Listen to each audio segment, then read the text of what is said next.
Assalamualaikum warahmatullahi wabarakatuh. Selamat datang dan berjumpa kembali di channel Yana Hendiana, channel YouTube untuk pembelajaran matematika. Kali ini kita akan membahas mengenai dasar dan perbandingan dari trigonometri melalui metode tanya jawab atau Q&A trigonometri. Check it out. Nomor 1. Perhatikan gambar segitiga berikut ini. Manakah yang merupakan sisi miring? Sisi miring pada segitiga siku-siku bisa kita tentukan dari letaknya yang berada persis di depan sudut siku-siku. Untuk gambar yang pertama, kita lihat ini adalah sudut siku-siku. Maka sisi yang ada di hadapannya adalah M. Berarti sisi miring dari segitiga yang berwarna hijau adalah M.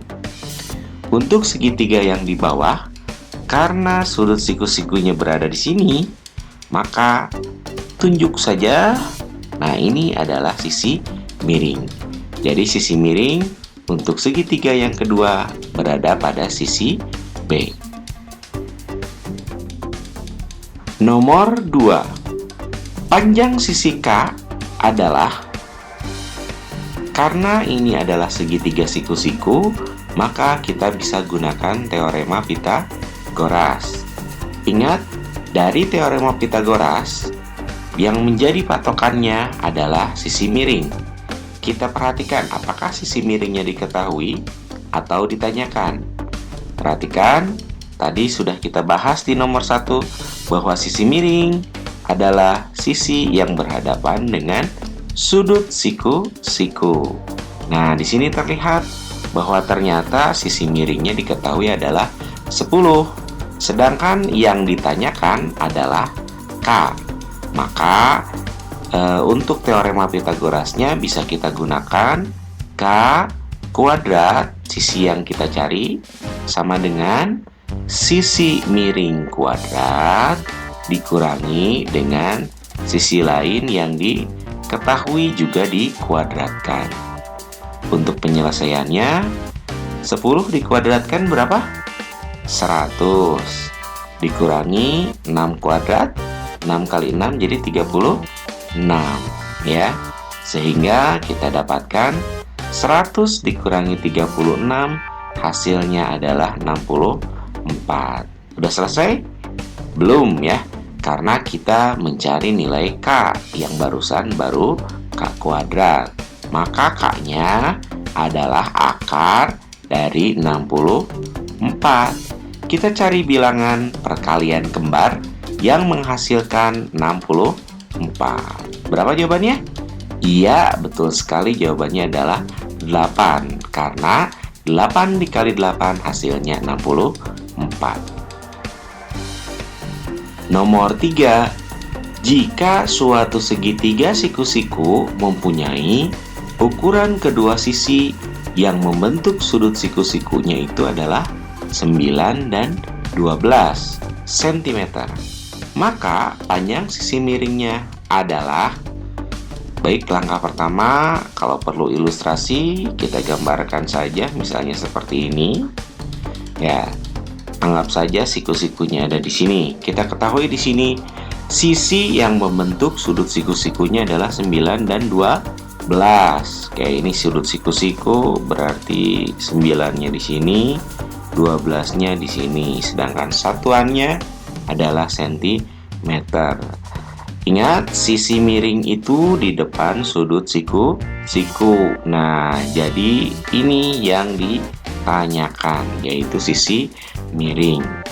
Untuk menjawab soal ini, karena sisi miringnya ditanyakan, maka M kuadrat sama dengan 9 kuadrat ditambah 12 kuadrat.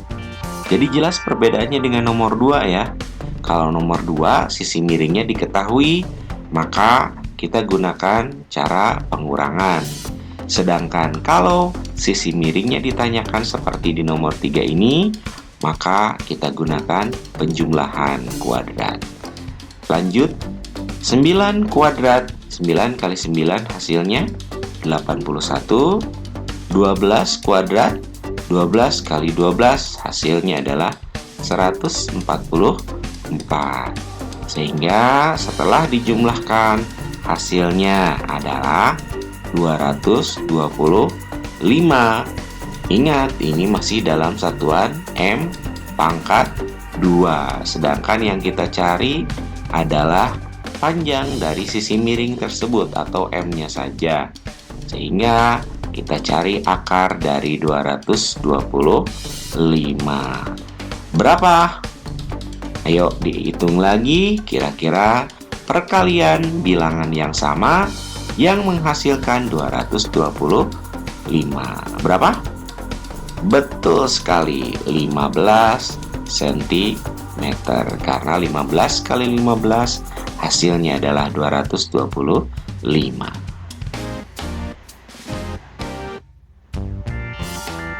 Nomor 4. Tentukan nilai sinus dari sudut alfa. Kita mulai masuk ke perbandingan trigonometri, di mana salah satu perbandingan tersebut adalah kita harus bisa menentukan nilai sinus. Masih ingat rumus sinus? Sinus adalah perbandingan sisi di depan dengan sisi miring. Nah, sekarang yang menjadi patokan mana sisi depan dan mana sisi miring. Untuk sisi miring, patokannya adalah di depan sudut siku. Nah, jadi sinus dari alfa adalah depan dari A. Nah, berarti adalah Y, ya. Jadi bisa kita tentukan depan per miring. Depannya adalah Y dan miringnya adalah X. Nomor 5. Suatu segitiga SMK mempunyai sudut siku-siku di M. Berarti segitiganya adalah segitiga siku-siku. Kita buat saja ilustrasinya. Misalnya ini siku-siku di M, ya. Ini sudut siku-sikunya. Kemudian nama segitiganya adalah SMK. Untuk panjang sisi SM adalah 4 cm, berarti yang ini ya. Kemudian untuk yang MK 3 cm. Dan satu lagi untuk SK yaitu 5 cm. Nah, sekarang yang dimintanya adalah kosinus dari sudut S. Artinya cos S yang dimintanya. Kalau tadi nomor 4 kita diminta untuk menentukan sin atau sinus dengan rumus sin demi depan per miring. Kalau untuk kosinus rumusnya adalah samping per miring. Biasa kita singkat kosami, samping per miring. Langkah pertama sama. Yang paling pasti itu adalah sisi miring, yaitu sisi yang ada di hadapan sudut siku. Nah, ini sisi miring, ya.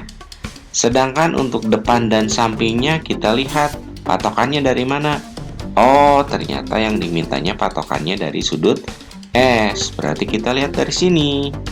Nah, sisi yang persis ada di hadapan sudut S yaitu 3. Nah, ini adalah sisi depannya.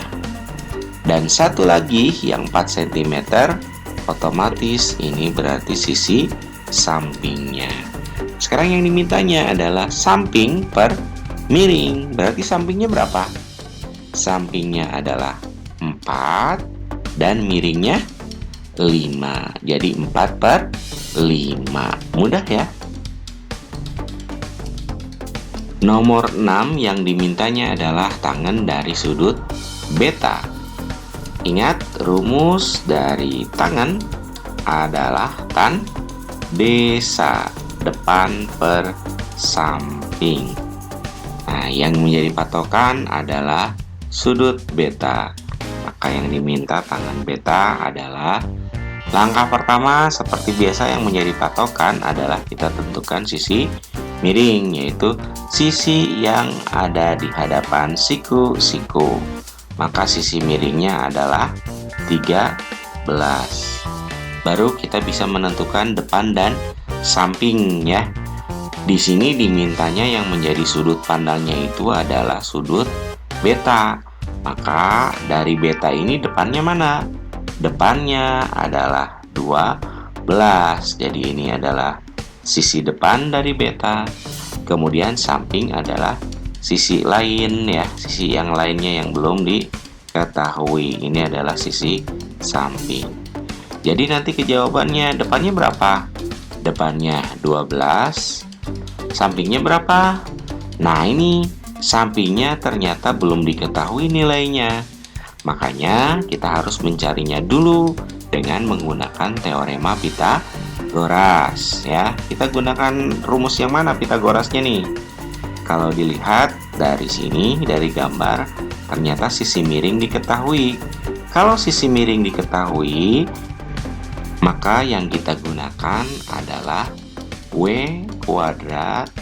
Kita cari selisih kuadrat dari sisi panjang atau yang miring 13 kuadrat dikurangi dengan sisi lain yang diketahui yaitu 12 kuadrat. Kita hitung 13 kuadrat, artinya 13 kali 13. Jadi kita dapatkan 169 dikurangi 12 kuadrat. 12 kali 12 yaitu 144. Sehingga nanti kita bisa hitung hasil selisihnya adalah 25. Berarti berapa panjang W-nya? Panjang W berarti akar dari 25. Perkalian yang sama menghasilkan 25 adalah 5. 5 kali 5 hasilnya 25. Sehingga tangan dari beta adalah 12 per 5. Untuk nomor 7 yang dimintanya adalah kosinus dari sudut beta.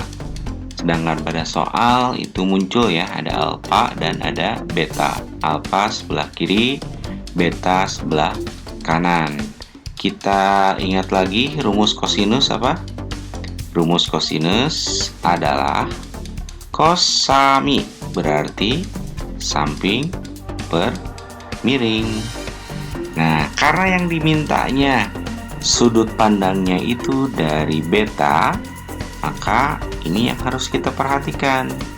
Nah, seperti biasa, untuk menjadi patokan awal, silahkan tentukan dulu sisi miringnya.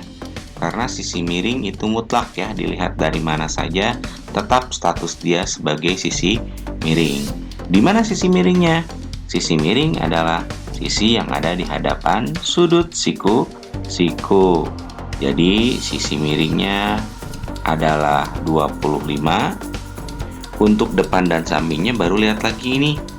Yang dimintanya dari beta.